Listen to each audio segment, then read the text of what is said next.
The Liverpool Reaction, an American LFC podcast, starts now. Welcome back, everybody, to the Liverpool Reaction, an American LFC podcast.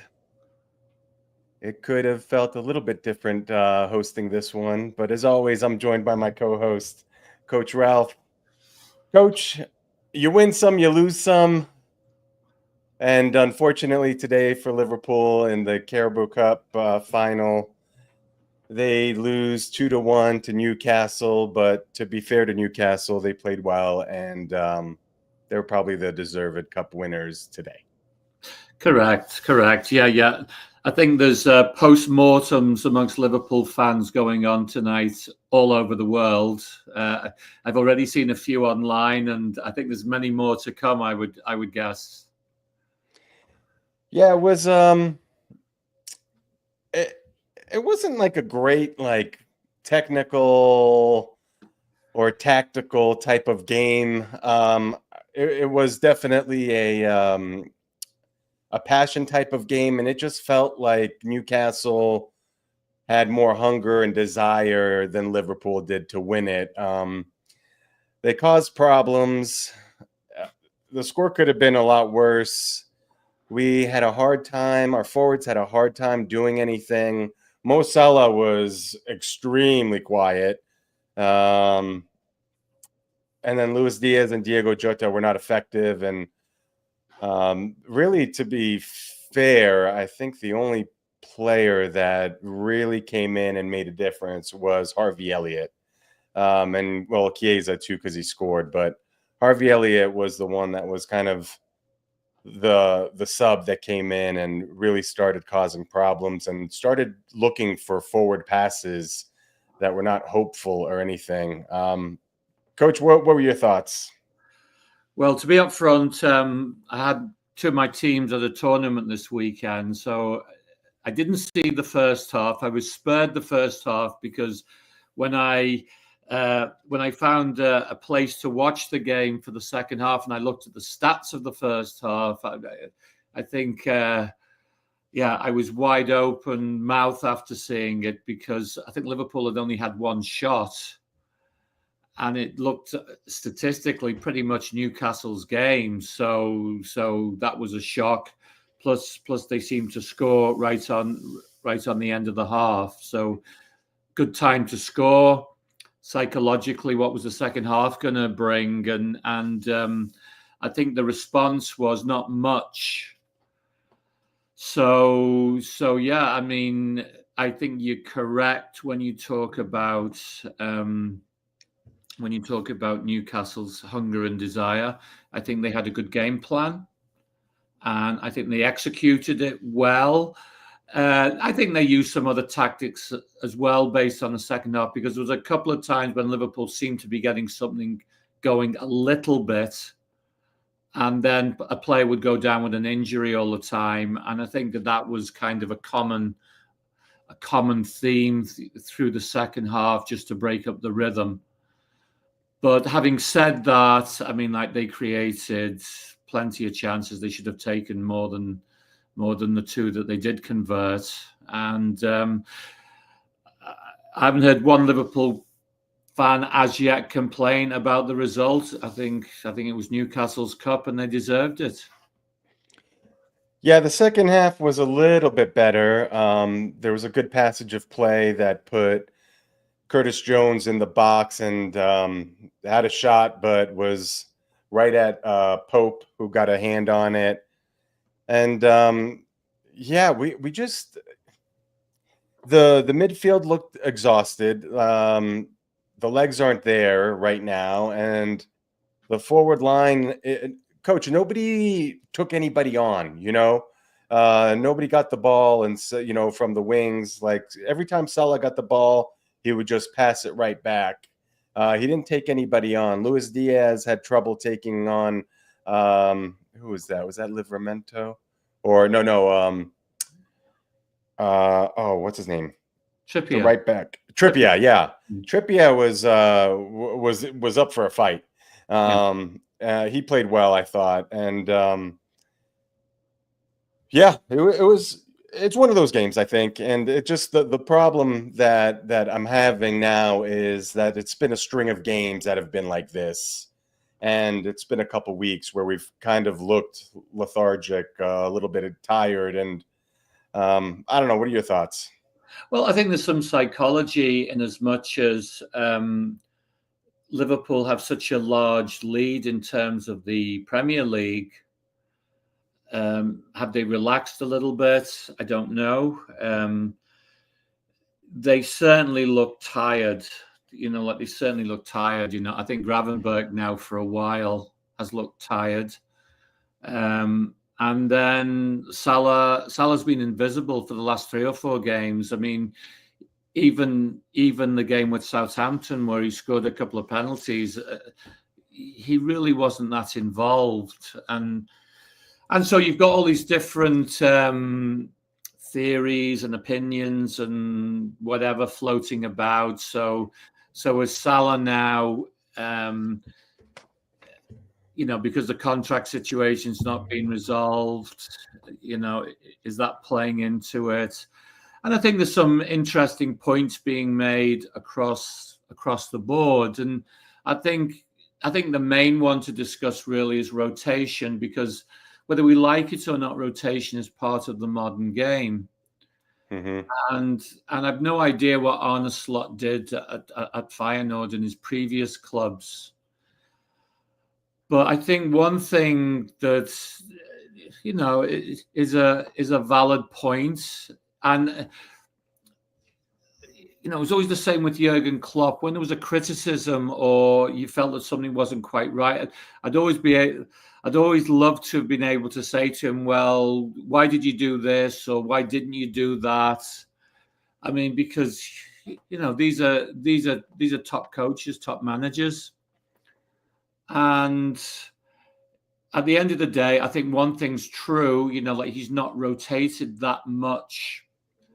And so, of course, you're hearing on one side of the coin, oh, it's because FSG haven't invested and all this kind of stuff. And we've kind of talked about that before. But I think something that's a little more pertinent is he hasn't rotated, but players like Harvey Elliott, for example, okay, he missed the early part of the season because he picked up an injury on international duty. But he's a proven player at Premier League level. Mm-hmm. So, okay, maybe he doesn't have quite the same qualities as some of the others, but could he have been given more game time, if only to rest players? And Gravenberg, for example, who has looked tired, as we said earlier, for a number of weeks. Okay, you may not have an identical cover for him, but McAllister could have played there, perhaps. Mm-hmm. So I'd be interested to hear what the manager really thinks about his rotation. The cynics say, oh, well, he doesn't trust the players. And I understand that managers can see players differently. One will favour A over B and vice versa. But the point is that Liverpool did have enough players with experience at Premier League level and beyond. So, I think it's fair to kind of query, well, could he have rotated more? And if so, why didn't he? So, only he can answer that. Yeah, I think from Birch's standpoint also, Coach, is that last year he didn't play a lot. And all of a sudden he's starting every game this year. So I'm okay kind of giving him like a little bit of not a pass per se, but just, okay, I understand why all of a sudden, actually 2 years now, Bayern, he didn't play very much either. Mm-hmm. So, all of a sudden he's playing every game and he's got to get accustomed to that, I guess. But well, I'm not criticizing Gravenberg. I guess that I'm just wondering about the rotation policy of the manager. There's a lot of people all of a sudden questioning it after the game today. Because pretty much he played the same team that played PSG. Now I did hear his interview post game, and they asked whether whether Tuesday's match had an effect on the game today. And of course, Arne Slot played that down. But I think logically, I think both mentally and physically, I think it has to have an effect. I mean, because you're talking about human beings, like they're coming to the end of the season anyway. And there's a combination of some of the mental aspects of the disappointment through to just the physical exertion, because they're playing against a top team that put them under pressure at times. And so you've got to hang in, and they played for 120 minutes. Yeah. And I know the Newcastle manager, Jason Tindall, was talking about that they thought that they could use that early on and really take the game to Liverpool, which I understand that they did. Yeah. So I mean, obviously that is credit to the good game plan that he and Eddie Howe came up with, because maybe under normal circumstances, maybe they might have sat back a little bit. Who knows? We don't know. But they decided to take the game to Liverpool, and clearly it paid dividends. So the goals, coach, there was a problem immediately that you could see on the corner kicks, that McAllister was marking Dan Burn, who's a massive human being. It's just physically, it is not a matchup you want from a Liverpool standpoint. And he was causing havoc on a couple of corners before he scored. And I understand that we have our setup, but I wonder if Newcastle kind of knew that we kind of played that zonal marking in the 6-yard box and then cover people coming in. And I'm not trying to be like negative towards McAllister. He's 5'7", 5'8", and Burn is probably 6'3", 6'4". Oh, he's more than that, actually. Burn. I think he's 6'7", right? He's up there. Yeah, I mean, so one thing that I've not heard any of the pundits mention, I mean, going back to when I was a kid in the 60s, and there was Don Revie's Leeds United team, and he had two little diminutive midfielders, Billy Bremner and Johnny Giles, who were, I don't know, like 5'4", 5'5". And it was a tactic that at corners that they would mark the biggest guy, with the idea being, that they would break the run. Now, I suppose that Dan Burn, I mean, he's by far the biggest player to my knowledge. I think the fellow at Bournemouth might be close, but he's the biggest player, or certainly outfield player, in the Premier League. And it didn't work today. And I saw one fellow blaming Virgil van Dijk for not sorting it out, but it's got nothing to do with Virgil van Dijk. It has to do with the coaching staff. That is their setup. So I suppose that you could say, as I say, I didn't see the first half, but if Burn was already causing problems, was there something that they could have done maybe to modify it? Again, you've got to, you'd love to be kind of listening into the post-game discussion, and I'm talking about the coaching staff now. Did we do it wrong? Could we do it better? Because I kind of get a feeling that that's the way that Slot is pretty open about that kind of stuff. I mean, he's certainly not an Arsene Wenger in terms of, he'll give, he will give credit to the opposing team, and he was honest and he was generous in his assessment of Newcastle. And so it'd be very interesting to hear what their feeling is now post game. Would they have done some things better? Can they modify it during a game if it's not working? I think that's the question that they will have to answer amongst themselves. In the second half, Isak got on the board. That passage of play was a little bit strange because I believe Gravenberch and Kwanzaa were covering Livramento and somebody else, and they were coming down the line. And normally when that happens, when you have the midfielder and the right defender, what happens is they just pass the person on to the defender that makes that run. And Kwanzaa didn't do that right away. And Livramento put in a ball. Jacob Murphy wins a header, knocks it down, and Isak one time puts it away. And I'm not causing blame on this. It was very well executed. One split second of indecision can cause these things to happen too. But I saw that and I found that a little bit interesting. Normally, I think if Trent was there, he would have known just to slide down with Livramento. But anyway, regardless, two pretty good goals on their part, and then the subs came in left and right, and we threw everything we could at them. Elliott comes in, does a good job, and Chiesa was in, which was interesting, and he took his goal very well. And for a split second, Coach, I was thinking, okay, it's the 94th minute, or not yet, 93rd, 94th minute. Man, if we can get one more opportunity off a corner kick or a free kick,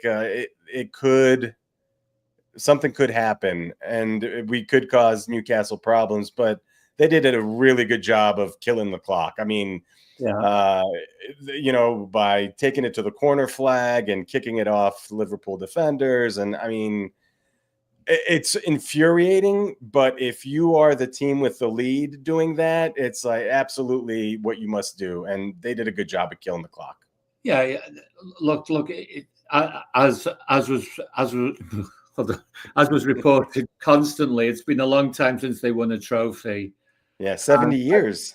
Yeah, and well, it's a little less if you include the Intercity First Cup, which is basically a forerunner of the Europa League. But they did mention that. That's right. Mm-hmm. But yeah, it's been a long time. They've been to a lot of finals and they've lost. So, I think that when Liverpool scored late, certainly from a Newcastle perspective, they're thinking, no. We've dominated the game. Is it going to blow up in our face? So I think taking the ball to the corner, you're not going to play open game in a situation like that. So I can understand them doing it, and yes, it is infuriating, but I think in their situation it was the right thing to do. Yeah. So, Coach, we don't have a game until April 2nd. So. What's that? Today's the 16th. So 2 weeks. Couple of weeks. A little over 2 weeks. Yeah, derby game. Yeah, and then we get Everton, which is going to be another intense game. Coach, I know 1 week is International Week. The next one is FA Cup. So I believe April 2nd is like a Tuesday or something like that. Yeah, I think it's a big game. Yeah, so... we need the rest. I know that a lot of these players are going to go off to their, to their international teams or, their national teams and play. But when they come back, there's going to be a break. There's going to be a little rest. And I think it's needed. Coach, how much time do these players, do you think they need in order to kind of recharge, reboot, kind of get back to feeling like themselves and not so leggy? I don't think they've got enough time to do that now. I mean, I think unfortunately, they're going to be going away on international duty, and actually that's probably an advantage Everton has. Besides the fact that they haven't lost for 8 games, Everton now, but pretty much the whole of Liverpool's squad will disperse. And yeah, I mean, it's not an easy situation. So,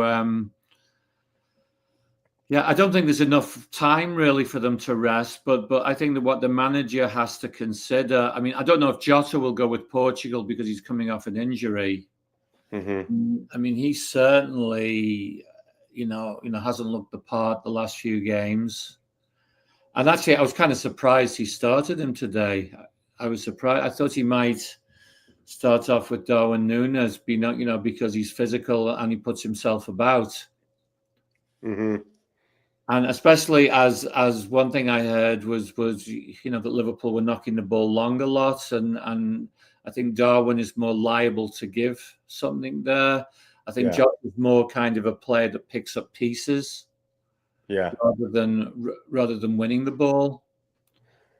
So I was surprised he started. So I don't know if Jota's in the latest Portuguese squad because he has been out and he's been off form since he's come back. That's I don't know. But pretty much, I mean, like they're all on international duty. Who isn't on international duty? Yeah, I hope Gakpo gets a rest too, and to continue nursing that ankle and make sure he's 100%. But yeah. I could see him being on international duty, and then maybe I think they'll probably play 2 games, miss the first one and playing the second one. So, yeah, no, you're right. They all are. I mean, that's what happens when you have a team of, a good team. They have to disperse for international duty. Coach, here's the list for April: Everton, Fulham, West Ham, Leicester City, and Spurs. Mm-hmm. So it's not the heavyweights. There's some good teams, and it's always hard to win in the Premier League. But generally speaking, when they come back, get settled back in, and start their last 9 games now. Mm-hmm. 9, yeah. 12 points up. Arsenal won this morning against Chelsea 1-0. Tough game to watch. Very tough game to watch. But it's 12 points and 9 games to go. So what's that? 9 times 3. So 27 points can be won. Another slip up with Arsenal, and I think that definitely seals it. But when you look at this fixture list, it's pretty decent from a standpoint of they're not Chelsea's and Arsenal's and Man City's, Man United's, teams that give us trouble. Yeah. I mean, look, the Everton game. If you can ask me a forecast, I think a draw is a very likely result for that. I mean, because even if Sean Dyche was there still, I mean, like they're going to be tough to play against, and certainly right now they have confidence. I mean, I didn't see the game at the weekend, but what's the first half of the previous game against Wolves? And I thought, oh gosh, like they've really improved. Now. Listening to the radio over in Liverpool and everything, the Everton fans weren't happy with it, and I think that's got more to do with fan expectation. But you can see the way that they're playing the ball around, and they're certainly getting players forward more than they were previously. Mm-hmm. And so I think Everton might try to do some of the things that we saw today with Newcastle, which is the high press.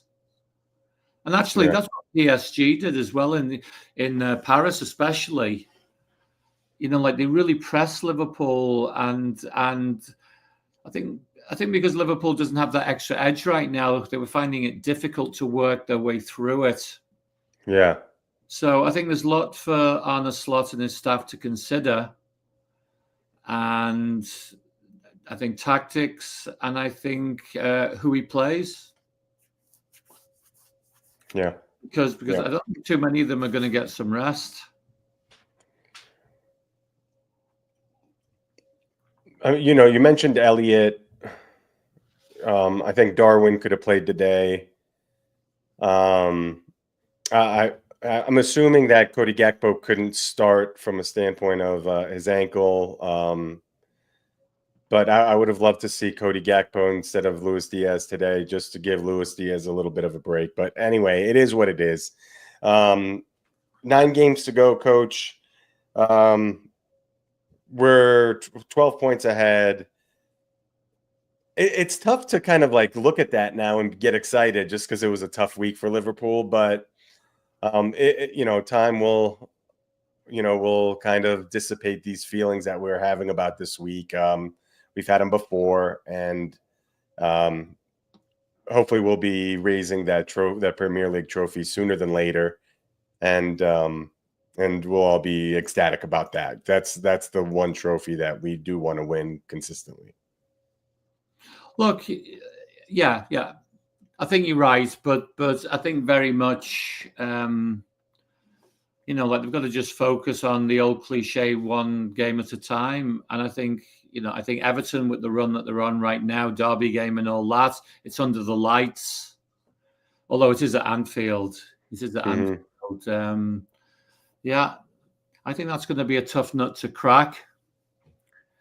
And I don't know who Arsenal play next, but I mean, I suppose generally speaking, there's more pressure on Arsenal because they have to try to catch up, and clearly, apart from if they play PSV every week, they're not going to score a lot of goals. So yeah. There's they're in the same boat, but like they're not going to give up a lot, and if they can just nick goals here and there, then maybe they can start to to claw back some of the points differential. But from a Liverpool perspective, Everton next, tough nut. And you can rest assured that the Blues will be up for it, and Liverpool have to match that, and a little bit more. Do you see a different starting lineup in that game? Does Slot say, "Okay, I learned my lesson"? Well, I think the only changes he can really make are in midfield and up front.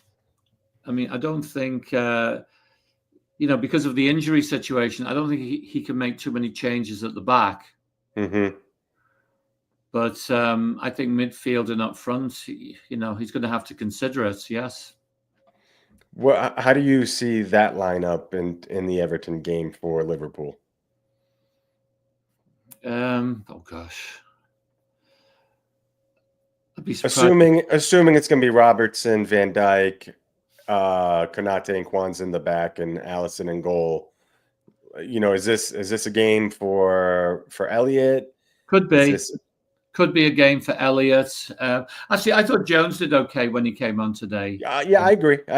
Yeah, he did. I thought he did okay. So it might be a game for them. Now, the other issue that you've got, and the one time that they did get burned in the league this year was the South Americans coming back. Yeah. So there's that issue, and then the other issue is Mo Salah. All of a sudden, it starts to feel like he's not coming back, and I don't know if he's having a little bit of a sulk about it or what, but. Mm-hmm. For 3 or 4 games now, as noted earlier, I mean, he's been invisible. Yeah. Yeah, today it's like he didn't want to take anybody on. He didn't, those kind of cutbacks he does, like by the defender, just was getting the ball and was just passing it right back. Very interesting. Coach, so the FA Cup is the last week of March. So they're going to international break, probably, either have left already or will leave sometime early the next week, Monday or Tuesday. And then we come back. So we come back probably March 25th-ish. And then we have a week or so to prepare. So. Oh, is it that long? Yeah, because the FA Cup is the quarterfinals are the 29th and the 30th. Right. So the international games will be probably. I haven't looked at the calendar because, as with many fans, I don't give as much time to international football. So there'll probably be a Friday and a Saturday game, and then a Tuesday and a Wednesday. So from a Liverpool perspective, with the South Americans, they'll probably be back Thursday. So that gives 28, 29, 30, 31st and April 1st. So about 1, 2, 3, 4, about 5 days maybe for the complete squad. Once you factor in the South Americans. Yeah. Okay. That's okay, I think, right? Not bad, not bad. Yeah. But yeah. So I guess it'll be intriguing to see what he does next, the manager. Well, Coach, we're still, miles ahead in the Premier League, so still have something to look forward to from a title standpoint. Tough week for the fans, tough week for us. It is what it is. It happens. We've had so many great moments. I mentioned this several times last podcast. It just it's soccer. It happens. It's Oh sports. yeah, you win, Yeah. you lose. Yep. Anyway, Coach, thanks as always for your insight. Liverpool fans, we have 9 more games to the year, and hopefully we'll be lifting that cup sooner than later. And until next time, please subscribe. And to those podcast listeners, please go ahead and follow us. Would love to have more people join us in our community. But Liverpool fans, we have a couple weeks before our next game, so Coach and I might take a breather. I don't know. We haven't discussed it, but we might pop on also and maybe come with a different angle about Liverpool. Anyway, thanks as always. We love you guys and take care. Bye now.